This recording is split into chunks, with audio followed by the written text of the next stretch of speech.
The lesson. Oh yeah. Like you actually, at one point, painted. Yeah, you were a writer. Yeah, certainly was. So tell us, I mean, what came first, the graffiti or the music? And then cool. tell us how that, that sort of came Well, for me, the first introduction obviously was b-boying. A cousin who was involved in a group called Easy Rap, which is Adelaide's first hip-hop crew. So my first exposure was to b-boying, and at that I was pretty pathetic, pretty bad, pretty poor. So I had to find an expression that would suit me. So graffiti probably was the next thing to come along. Graffiti was just sort of coming out then. You were just starting to see pieces coming on the lines, train lines. Lived on the Belair line, so got to see the start of the graffiti culture come. So the graffiti started first, so that's where the tag flat came in, was obviously from the graffiti side of things. And around what year? I first started writing flat was first year high school, so that's 1987. So yeah. And then so you started painting around 87. Yep. And then how did things progress? Well, there was a few hip hop shows going on then, not massively, like one every 6 months. Obviously Ice-T came through and did shows here, Jungle Brothers came through and did shows, so we're exposed. There was people like Rust, who was from the Noarlunga line, part of CSI crew. Obviously he was painting and rapping. He was probably the first one to come through. You had Madcap and his crew, Unity, those guys doing shows. So there was crews doing shows, not rapid shows, but there was sporadic shows. So that got the exposure to the MCing side, and just decided one day that, hey, give it a crack. And then so once you decided that, how did the whole Crossbred thing come about? Crossbred was mates. Originally it was Shazzy Shay or Swift G, or whatever tag he wrote back then. Myself and Flea, he was Morse back then.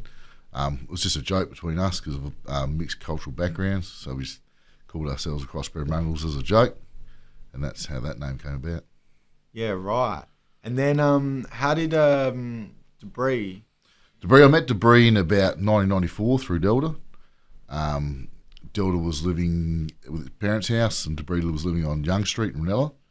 And I used to go to the Ranella markets and dig for vinyl for sampling and stuff like that. And Delts would be there, and so I met Delta, and he said, you should come and see this guy, this young producer, and that was Debris. So we went around there and looped up some product, and away we went from there. Did things used to be a bit rougher? You probably did, because it was more the graffiti background. It goes back to the lines. Everything was back to the lines, Port Adelaide, Gawler line, Noarlunga line, Belair line, or where you came from. So it was that tribal thing of that you're representing your area more so than representing a state. So that's probably where the rivalries came in. So who was sort of like the dominant? Oh, probably 738, which was obviously CSI. CSI originally with Rust, who was the first MC here, and then they changed their name to 738, and they were always the dominant crew and still are the most dominant crew. And then other than them, who were some of the other, Oh, you had probably FTP. Those guys were big at the time. You had Cold Stomper Vandals. You had USN. So there was a fair few crews, depending on where you're coming from.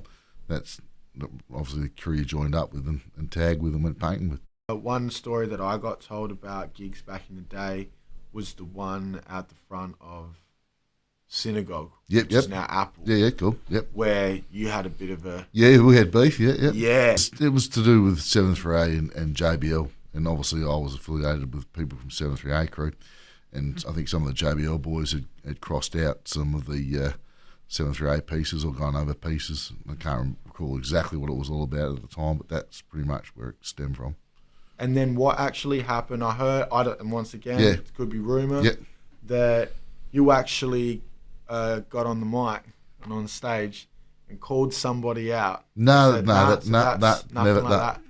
We just did a set, and then leaving the club, they were out the front, and boys will be boys. It was crazy at the time, but we were all crazy at the time. The scene was still dominated by the graffiti crews like we've gone over before. So it still was crazy. It's still very tribal, and everyone was just fighting to see who was the toughest and who was the hardest and who was number one.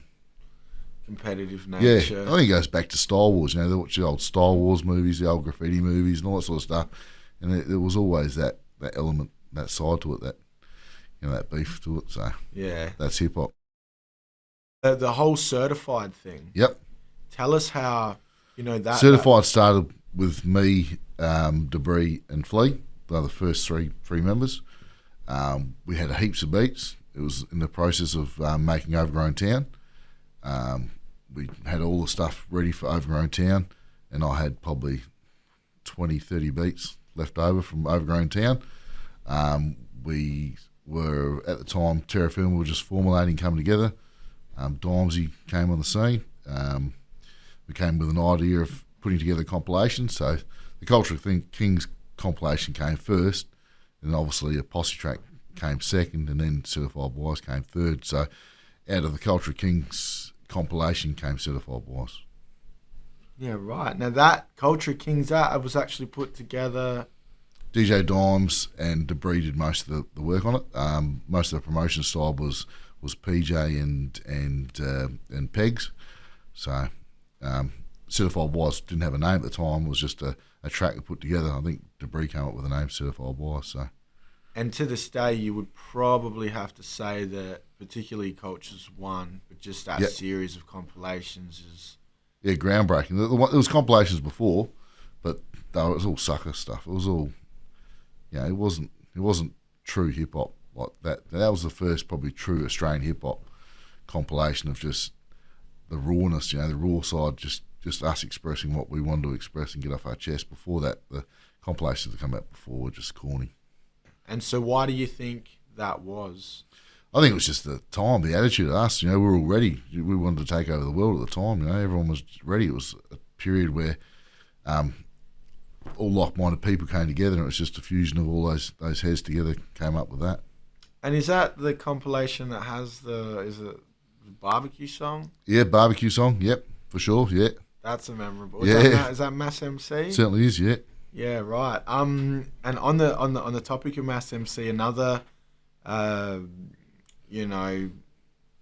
memorable gig that I was not there for, but I hear about all the time, was I think Traffic. I think Mass MC had a show there, or he was hosting a show there. Yep. And the Loonies and the Loonies, and it was Corrupt. Were you at that? Yeah. It was actually our launch. It was Crossbred's launch, so. It was definitely there. Mass was supporting us. The Loonies thought it was the after party for their gig that they did at the Theban Theatre at the time. They rolled down there, and they didn't realise that they weren't welcome. It was a pretty funny night. Corrupt was pretty cool about it. To see Corrupt on stage singing our chorus, trying to calm our crowd down, it was a pretty humorous night. Yeah, so things got a bit... they got wild, mate. Everyone was going Aussie, Aussie, Aussie, oi, oi, oi, and it was pretty patriotic. It was good to see the crowd. Yeah, they really got behind us and supported all the artists who were there to perform, because the other guys thought they were there with their egos, and they just wanted to take over, but they didn't realise it was about 300 to about 5. So they were well and truly outnumbered. So it was a crazy night, and everything at the end was calmed down, and Corrupt did a good job of getting everyone in check, and I think the Loonies pulled their head in, and the night went on. So in the end, it worked out to be a pretty cool night. So what actually, what actually said it? Because I think it was Yuckmouth trying to battle Mass. I think Yuckmouth jumped on stage and tried to battle Mass, and that's where it got tricky. But I jumped on stage, and then Corrupt jumped on stage, and it ended up being a humorous night, like I said. And there's actually footage of that. There's footage, yeah. I think Matty, one of the lads from up Manamay, I don't know where he is anymore, but I'm pretty sure he took footage of the time. He had footage going around, so there's footage, you can see it all. Wow. Yeah, it's pretty humorous night.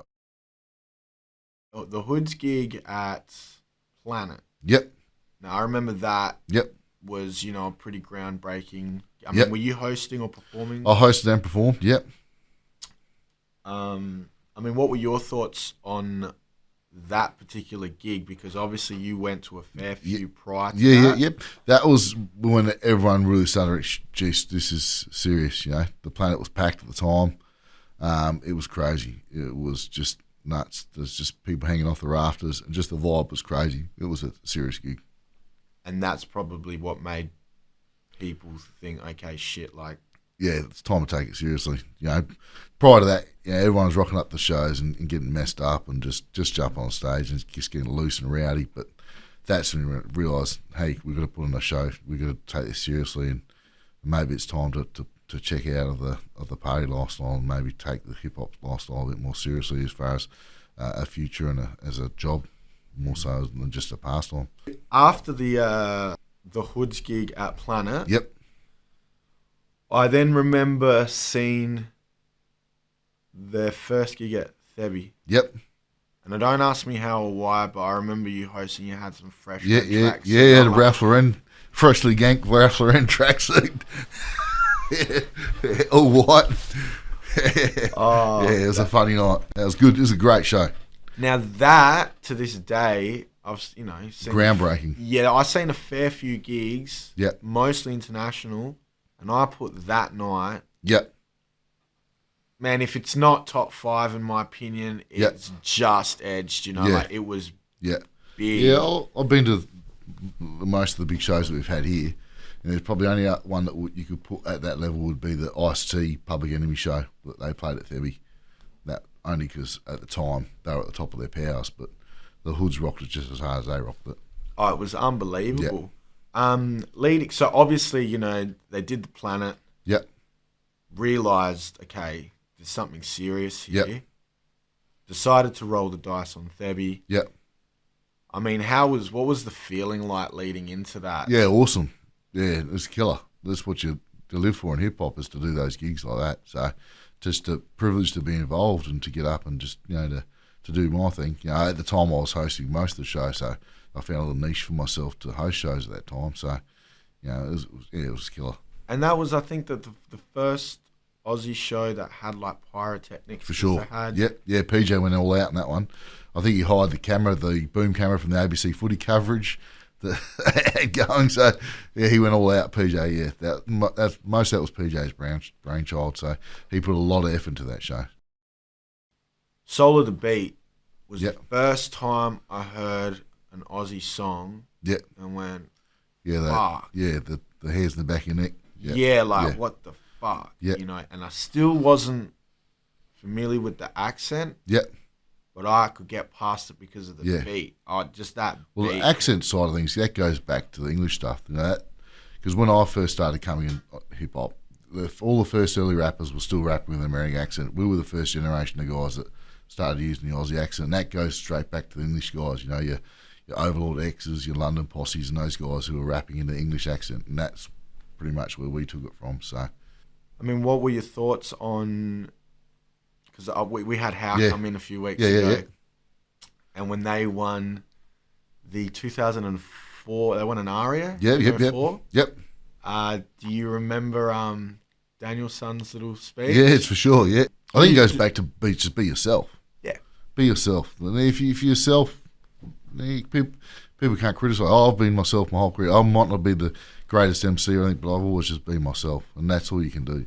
But it's just be yourself, and that's, I think, what the point he was trying to make. Yeah, that was definitely the point he was trying to make. Yeah. However, it gets misconstrued by jerk-offs that just don't get it. Yeah, and then when I went home and thought about it, think that there was a bit. It doesn't really happen anymore. Yeah.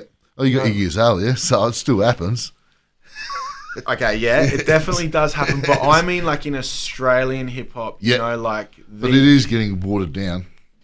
The Aussie accent is slowly there. Is that, and I hate it. I really hate it. That twang. It really, it shits me because I know that's not how they talk when they step off stage, and I understand what they're trying to do, and I understand that they're trying to have appeal to overseas markets, and that you know that it is a business now. But it gives me the irrits, for sure. Who was some of the big, you know, or the I guess the notable names, or the ones that were getting a fair bit of, whether it was radio play or publicity, that were rapping in an American accent at that time? Because I do remember Weapon X and Ken Help. Yeah, they're pretty much it. I think that whole posse, and I think there was another crew called Universal here in Adelaide, and I think. Soul Districts, and there was another crew from Melbourne. Now, was there a bit of, you know, like... There's definitely beef with me, yeah. I hated it. I hated them. I hated them because they're so fake. They just weren't themselves. They're just frauds. You know, their beats, yeah, sure, your beats are good, but, you know, they're just so far removed from the lifestyle that I knew and what I wanted to speak about. You know, you could look now, what we've created and what's... Now, look at the hip-hop scene now, what we've forged. So, we won. Us won, them none. And, I mean, was that what... that was the whole thing with them? Like, you just didn't like... Didn't appreciate it, didn't like it. I couldn't wrap my head around why you would want to be something you're not. Just be yourself. And they weren't. They were trying to be someone else. They were trying to live someone else's life, not their own. And did you at any point, you know, let them know? Oh yeah, but they ran whenever they saw me. I don't think I had to worry too much about them. They pretty much left the club whenever we went there. So can you walk us through maybe a time where you remember? Yep. Where that happened? Yeah, well, the first time with Universal, they had an MC contest here, and me and Delta had been indulging all day, and it was me and him went down to this so-called MC battle, and I pushed Delta up on stage and said, battle these guys first. And once he made a fool of them, then I jumped up on stage and I made a fool of them as well. So that was a killer night, and I pretty sure I know they faded away after that, those guys. As far as the other guys, the Melbourne guys, never really got a chance to. The shows that we did over there was obviously with all the obese guys, with Reason and Pegs and that. And so those guys were never really around, those guys. So yeah, because they were two separate. Yeah, two separate scenes. Those other guys were more involved in the R&B stuff. So, you know, while we were sitting back, you know, listening to solid hip hop, they were sitting back listening to Ja Rule and Ashanti. So. My first, Hunter experience, if you want to call it, was he had a song on Cultures 2. 2, yep. With that hilarious song yep. about being on the dole. The first ever gig we did in Perth, I stayed at Hunter's house, and his mum had gone away for the weekend, so he let me sleep in his mum's bed. He put me and Debris up for that whole weekend. We did a show, us, I don't even think Downside were a group at that stage, and Syllabolics definitely weren't together at that stage. So it's the who's who was there. So Draft was there, Layla were there, but they were all just formulating their styles at that stage. So Hunter was already doing a radio show at the stage, so he was getting us exposure over there. He brought us over there, and he's a legend, absolute gold. There must be something quite, obviously special about the dude because he's so well respected. Yep. People have gone to the effort of making the Hunter Cup, maintaining it. I mean, what was it? What was it about? Because I never had the pleasure to meet him. He was just himself. He was just a person that would put you before him. You know, like I said, he'd let me sleep in his mum's bed. He picked us up from the airport. He drove us around. You know, he was just a genuine person. He while he had his deficiencies, let's say, with alcohol and drugs, like we all do, or we all did at the time. Everyone was out for a party. He'd still get back up the next day and do what he had to do like a soldier and take you to where you needed to be and just sacrifice. He was prepared to sacrifice, and that's probably why people respected him, because he was just a genuine person. Do you have a relationship with LC? Oh, I'm all good with Trem. I haven't seen Strut for a long, long time. Obviously we did the track Lyrical Mongrels with them. They came over. That track was obviously on Culture Kings 1. I reckon it was done in about 2 hours. St Kilda were playing the Crows at the time we were doing it, so me and Brad were on the Red Cans watching the footy, writing our verses, and it was a loose weekend. So, I've got the utmost respect for those guys there. Obviously, with the beef that they had with Reason, I supported Reason throughout because Reason was a close friend. So I obviously, I had to terminate relationships there because I was supporting him, but as time's gone on, I think he's and them we've all realised that we've got mature and everything's still good now. But Rob Nat's a legend. I always got along well with him. So but I haven't seen Balance or Strut, so I can't comment on those two guys. The thing with Reason. Yep. I mean, tell us a little bit about that, like what that was about. I think it's to do with the obese store and something to do with him and Bred having a fallout over something was said in the store to someone, to a customer or something, and it got back, and he said, she said, and it just got blown away out of proportion. And obviously I had to support Jace because I was a close friend of Reason. So that's the whole reason. I've always been loyal to my friends. Do you listen to much or any Australian hip hop now? Yeah. New stuff? No. I don't listen to much hip hop past '94. Everything's that period, the '88 to '94 golden era period of hip hop. I listen to. I'm traditionalist when it comes to that sort of stuff. That's the period I grew up, and it goes back to probably sentimental things. You go back because it remembers you of a pure time when it was totally different.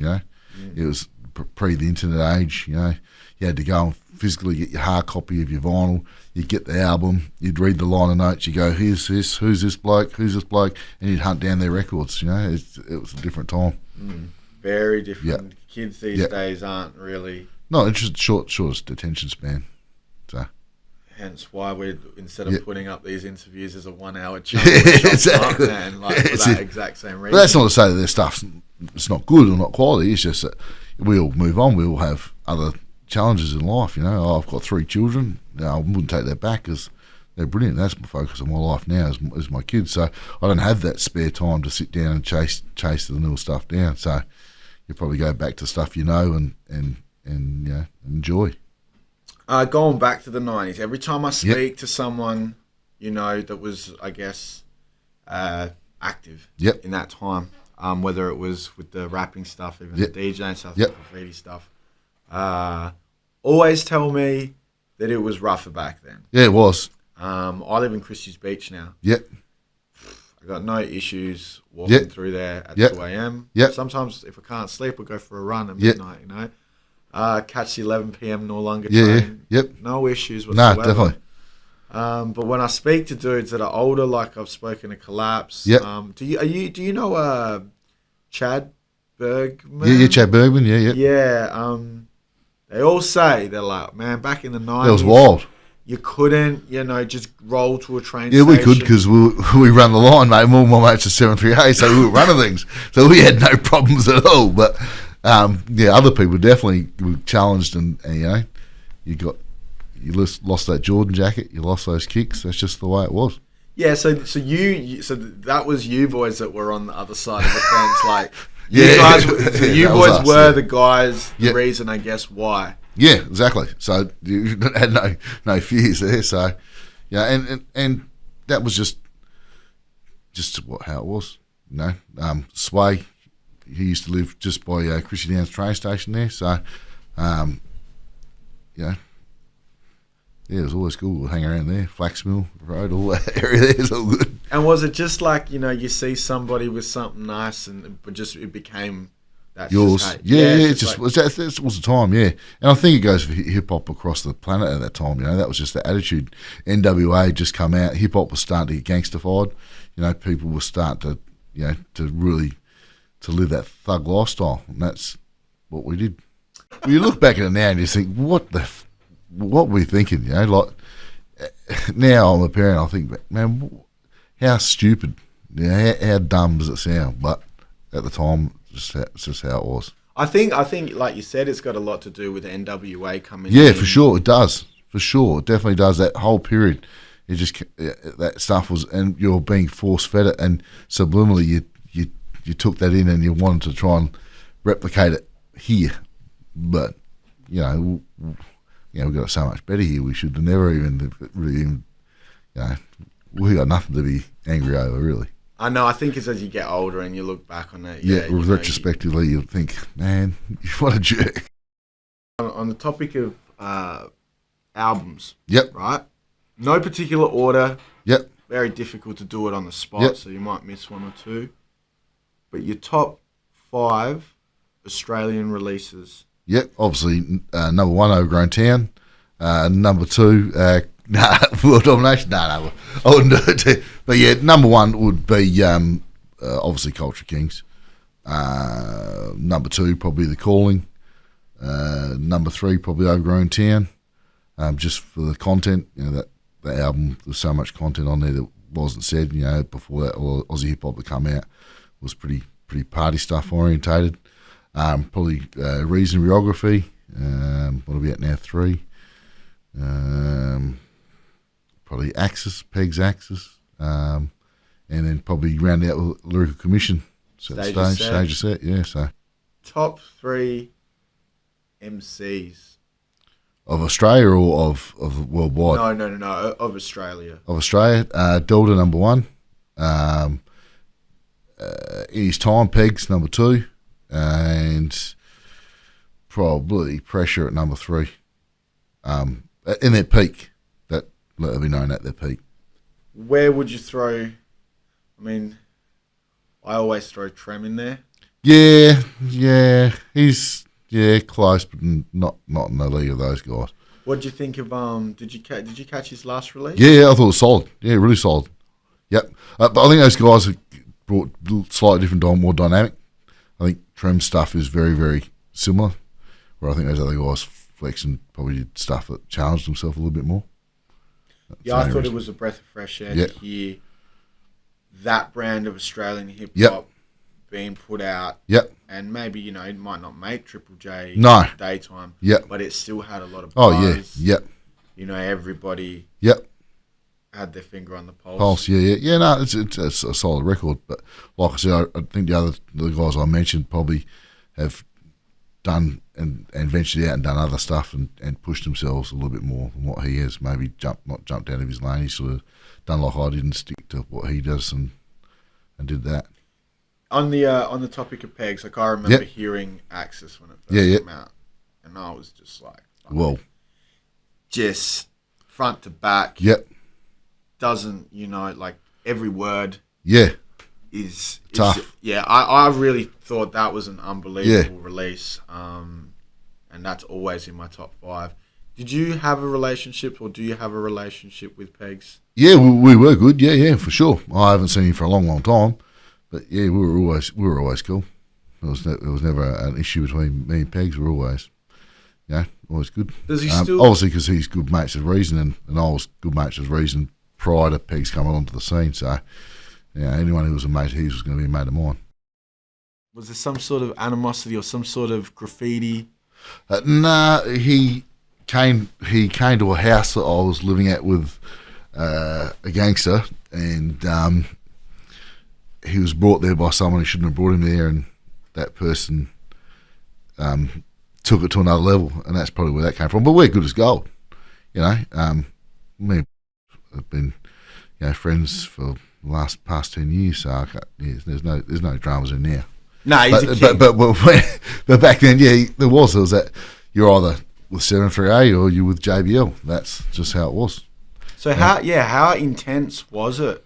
You know, like it wasn't that intense for me, but you know, probably for the people who were riding all the time and who were piecing all the time, would have been intense for them.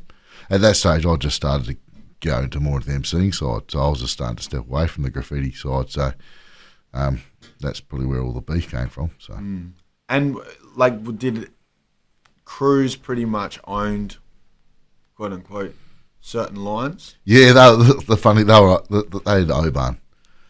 So and that's where the. I think I did a show one night, and I said, if you don't live on a train line, you can fuck off.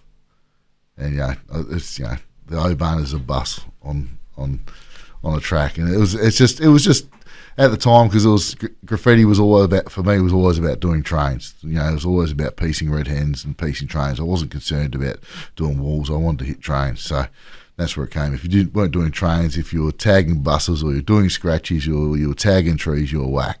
So that's where it came from. Yeah, the traditional sort of mentality.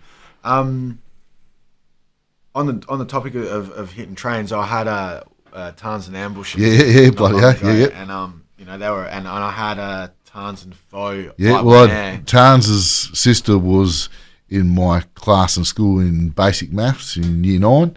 It was myself, her, Pine, and Type. So yeah, it was a pretty funny time. So he was going to a different high school, but she was at our same high school. He lived not far from my parents' house. His parents' house is probably 5-minute walk from my parents' house. So we were always crossing paths back then. So yeah, no, he's a legend. Yeah, nah, great dude, and that was actually when he came in here with Ambush. It was the first time I've ever met Ambush, and Mick, Big Mick, he popped in as well. It was I hadn't seen him in a minute, so that was really cool. And we were talking about some of the differences in graph, as in now to then, like obviously things now with the internet. These days you can see pieces online. Whereas in back then you more had to go out. You had to, exactly. Get your flicks. Take your photos at the time. And all that sort of thing. I wanted to ask you on the topic of hitting yards. I mean, how tricky, was it? Like, no, it was easy. A lot of the yards didn't have fences then. Gawley yard didn't have fences.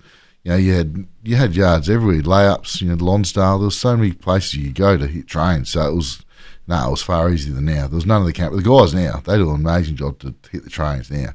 It's a serious challenge. They'd be like the CIA to get onto those trains now. But back in our days, it was just a walk in the park. Yeah, right. So you didn't have the electric. No, we had nothing, mate. It was a breeze. It was a joke. The layups in Adelaide never had fences until the FTP lads and the CSI lads smashed them. There was just you walk up. Just casual. Yep, casual as you like. You could, mate. The Gawley yards we used to piece during the day. So. And what? Just take your time. Take your time. Yep. So it's a crazy time. Totally different to what now. And then when did you notice that change in like the security? Early 90s. Yeah, early 90s. 91, 92, the buff came in. Change of governments. Change of they put a big crack down on it, and it all changed. Can you recall any times, like any memorable, times of hitting yards, whether it was a chase or? Oh, yeah, there's too many to mention, mate. There's the chases from yards that we had. It was some crazy times, and most of the times you're messed up when you're in there. You'd spend all day on the cans and doing what we do, and you get in there and you're loose and you're getting chased by dogs, and it's just crazy. So they set dogs on you. Yeah, they're dogs. Yeah, all those fun things. So it was crazy times. And what is it? Just a matter of like, just obviously you just drop what you're doing and just run. But a lot of us back then started to have cars and so you were able to get away. You jump in a car and. Even if it wasn't your car, so if you know what I'm saying. It was a bit different times. I always wondered, like, if you're in there painting as a crew, like 5 or 6, I mean, what, is it just one dude? Yep. Oh, everyone had their role, There's people looking out. Everyone had their role. Well, it was a military precision some of the time, so. But, it was just, different time. Yeah, right. And then were you still hitting yards in the early 90s when the... I stopped once I started emceeing. So once I got to about 18, 19 and the buff was coming in, that's really what shitted me off. The trains are getting buffed and you do stuff and then within 6-7 hours it was gone. So you lost the passion there and just you started going to clubs and realising, I can pick up girls and get free drink cards and all the stuff that you do, mate. You'd think, why am I going to hang around with yards when I can get these guys are loading me up with drinks and everyone's giving me adulation. I'm jumping on stage and I'm rapping and it just changes you. So you were hitting yards in the 80s. Yep. Like, would you guys just roll in like just crew deep? Yeah, just growing 5, 6 of us. Drive up in a car, whoosh, and there you go. Take your time. And were these Fradies or? Fradies and Red Hens. Yep. Yeah, so the Red Hens were... Well, Red Hens would lay up there as well. They'd lay up at Gawler and they'd lay up also at Lonsdale Yards. Fucking hell, man. Yeah. Yeah, the guy, because I've been told like Adelaide Yards is just like... insane. But, back in the day, they had no fences, mate, They didn't even buff them. The trains... When Foe and Tents and all those boys did the massive bombing mission they did and destroy those trains, mate. They sat there laid up for months. So who said go? So who did what? Foe, Tents, I think it was Fox. What's the other guy? He's in Perth now. I forget his name. There's another good rider. He's in Perth now. He was an Aboriginal lad. forget what his name was, but the train stayed. They were there sitting in that yard there for 6-7 months, all pieced out. So wow. it was a different time. Jiso or Jiso? Yep. You familiar with the? Nah, not as much. Nah. Nah. So have you seen the documentary? Nah, I haven't. Nah. Fucking hell, man. Yep. Do yourself just watch that shit. Yeah, we'll do. It's self-incriminating as all fuck. Yep. I just don't know why you would do that. Yep. But clear footage of just run-ups on Yep. trains, Yeah. hopping fences, Yep. cutting fences, and then just talks. Yep. Stealing paint. Yep. My take on it was just like, that's fucking insane. But they are insane, those guys, man. Those guys, that's why they are who they are. That's why they're famed. They're out for fame, and that's why they do it. That's what it's all about. It's about getting your name out and exposure. So why would you be scared of it if that's what you're trying to do? But you want that. You want to do it though, but without your face being attached to it. Well, and you want to be secretive, and there is that secretive side to it. But some don't want that. Some want the fame, the accolation. Some want to be seen and renowned and regarded. They don't want the anonymity. They want to be known. They want the fame. Going back to, obviously, you explain how certified wires come about. And at some point, I think, obviously the hoods at some point started golden era. Yep. Now, one thing that I always was wondering was and correct me if I'm wrong, the only group or act or artist or whatever you want to call it that merged from certified onto golden era Funkles was the Funkles. Always wondered. Yeah, it goes back to affiliations once again. I stayed loyal to people of my youth, and obviously those people were doing what they were doing, and I was doing what I was doing. So at the time, it caused friction between the groups. I didn't probably take the music as serious as what the boys did. They had a vision for what they wanted to do. I had a vision for what I wanted to do. Those probably clashed. So not being mature enough at the time, I chose to just go my way, and the boys went on their way. And that's all it was really. It's just they went on and they were far more professional, and I just wanted to do what I was doing, which is be unprofessional. It's a mongrel thing. Oh, that's so good. And how about with, that covers you, and I know that you can't really speak on other people if you're not them, but I always thought it was interesting, in particular, Terra Firma. Yep. Because the most wasted talent out. Yep, for sure. Because I remember, the Nights the Heavens Cried was, that was. Well, I'll put them as far as groups go. The Hoods and then them second, and then the rest miles away. Those two groups were far, and that goes for the whole country. Of all the hip hop groups in the country, I put Terra Firma as far as stage show performance, and if you go to a Terra Firma show and you see Simo up there, and just their dynamic is just amazing.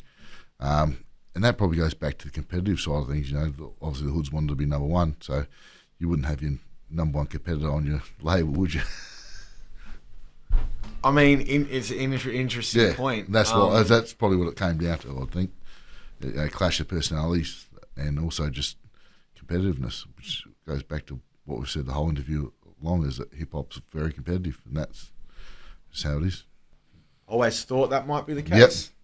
But you just never know. No. Because at the same token, on one hand, I thought, I guess, you're like when your mates and like you said, they're top, they're right up there. Yeah. I think maybe as well the Culture Kings sour things as well. Culture Kings 1 and 2 and 3. I think the boys, the Hoods, felt that they'd been dudded out of the whole deal. Whilst they got exposure at it, I don't think they got rewarded financially. They believed as much as they should have for the effort they put into those projects, and that probably put a division between the two groups as well. On the note of that, did a few issues come off the back of that? Because I heard jealousy, for sure. Yeah. So what are some of the things that some of the things that come off the back of that? Well, obviously that's when Triple J picked up on everything. Groups started to realise, hang on, obviously the business side of things. Triple J started playing Aussie hip hop more and more. It was getting daily rotation. So groups started to think, well, hang on, we can make a living out of it. So that's where the divisions came. People were jealous of other groups, saying they felt they were better than other groups that were getting a leg up. But program directors maybe didn't like their stuff, and that's probably where all the jealousies come in. Out of the three, because there was three of them, Yep. 1, 2, and 3. I mean, you're probably going to say the first one was the First favourite. one by a mile. The two other ones were not. The first one, like I said, a lot of I think it's 6 tracks now are produced by myself and Debris. So, you're always going to think yours is better than someone else. But at that time, it was just all of us were friends. It was everyone, a compilation of friends, a compilation of everyone who were like-minded people who all had the same goal of just making good, solid hip-hop. So at that time, where the other two were just sort of just thrown together, it was acts that was put on there, and it wasn't acts that were doing stuff because they wanted to work together. It was acts just thrown on there because they wanted exposure. They'd seen what had come before, so they wanted to have that exposure and to get Triple J, get on board with them. So that's the reason why they jumped on. There's guys in there that I wouldn't work with on 2 and 3, but I wasn't the one who was picking the talent for them. Everyone that was on the first one we were all friends. Everyone who was on it knew each other, had played gigs with each other. We're all for hip hop and not for self.